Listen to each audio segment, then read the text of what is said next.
dulu. Oke, baik. Saudara Morset ya, siapkan semua kata-kata Anda tadi itu sebagai pembelaan Anda nanti di depan Yesus. Anda mengatakan Yesus adalah Tuhan yang Maha Kuasa. Ya, siapkan aja semua pernyataan-pernyataan Anda tadi itu untuk membantah Yesus nanti di pengadilan Yesus. Karena Yesus mengatakan, perkataanku lah yang akan menjadi hakim. Yang Anda bawa itu perkataan iman-iman, kenyataan apa? Iman yang Anda dudukkan untuk menuhankan anak manusia yang bertuhan. Ingat, Yesus itu bertuhan, dia bukan ateis. Dan semua pernyataan-pernyataan Anda itu seakan-akan Anda ingin melengsarkan Tuhannya Abraham, Ishak, dan Yakub diganti oleh Yesus. Sementara Yesus mengatakan, perkataanku lah yang akan menjadi hakim nanti di akhir zaman. Makanya dia menghakimi 12 suku Bani Israel. Itu ya. Tapi kalau Anda mengatakan Yesus itu Maha Kuasa, dia adalah firman, nusul menjadi manusia, silakan Anda siapkan itu untuk membantah Yesus nanti. Di sini kedudukan saya hanya meluruskan ajaran Yesus. Lalu kemudian ketika Anda mengatakan tidak memberikan kemuliaan itu, Bung, pencipta langit dan bumi itu bukan awan. Pencipta langit dan bumi itu bukan gunung. Pencipta langit dan bumi itu bukan rumah, bukan Betel. Sementara di dalam kitabnya orang Yahudi, hanya demi aku yang hidup dalam kemuliaan Tuhan. Dan kemuliaan Tuhan memenuhi seluruh bumi. Kemuliaan Tuhan memenuhi, berarti Tuhan memberikan kemuliaan kepada siapa? Kepada bumi. Kan Anda mengambil data supaya Yesus itu Tuhan, Yesus hanya diberikan kemuliaan kepada dirinya. Anda salah. Kenapa? Kitabnya orang Yahudi mengatakan bumi pun dikasih kemuliaan. 2 Tawarik 5 nomor 14. Sehingga imam-imam itu tidak tahan berdiri untuk menyelenggarakan kebaktian oleh karena awan itu. Kenapa awan itu?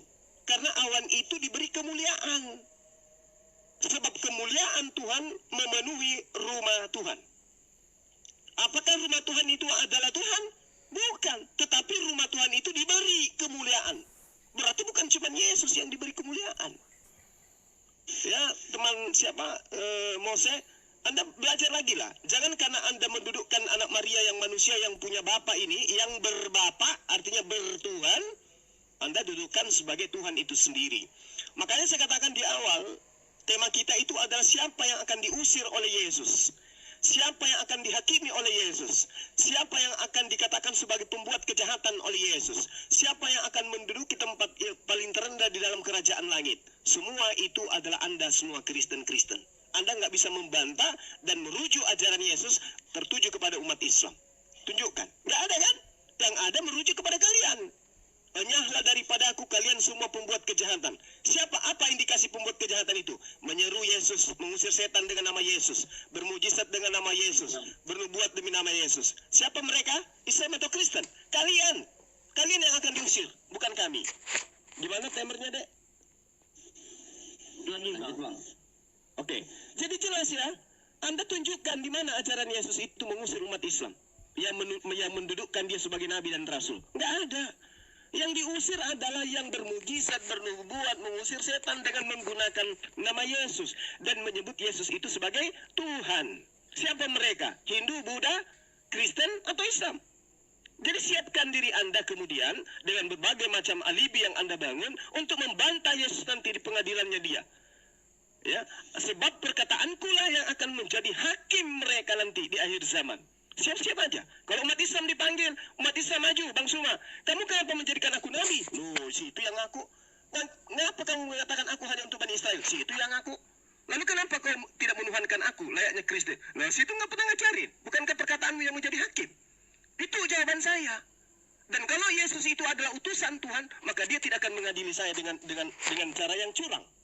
Dia akan mengatakan, imanmu sudah betul, imanmu sudah benar. Giliran saudara Moses dipanggil, kau menuhankan saya, ajaran siapa? Perkataan yang mana yang kau gunakan itu? Aku lihat bukankah dalam kitabmu sendiri mengatakan, aku akan menghakimi berdasarkan perkataan yang pernah aku sampaikan. Mana perkataan Yesus? Bahwa dia akan memasukkan Kristen ke surga. Enggak. Kalian akan diusir. Diusir dengan pengusiran dengan mengatakan, engkau semua pembuat kejahatan. Enggak malu? Kok dikatain gitu? Udah dibocorin soalnya sama Yesus, bahkan kunci jawabannya udah dibocorin.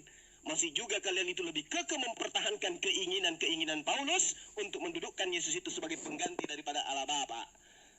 Coba, berpikirlah dengan jernih, berpikirlah dengan sehat.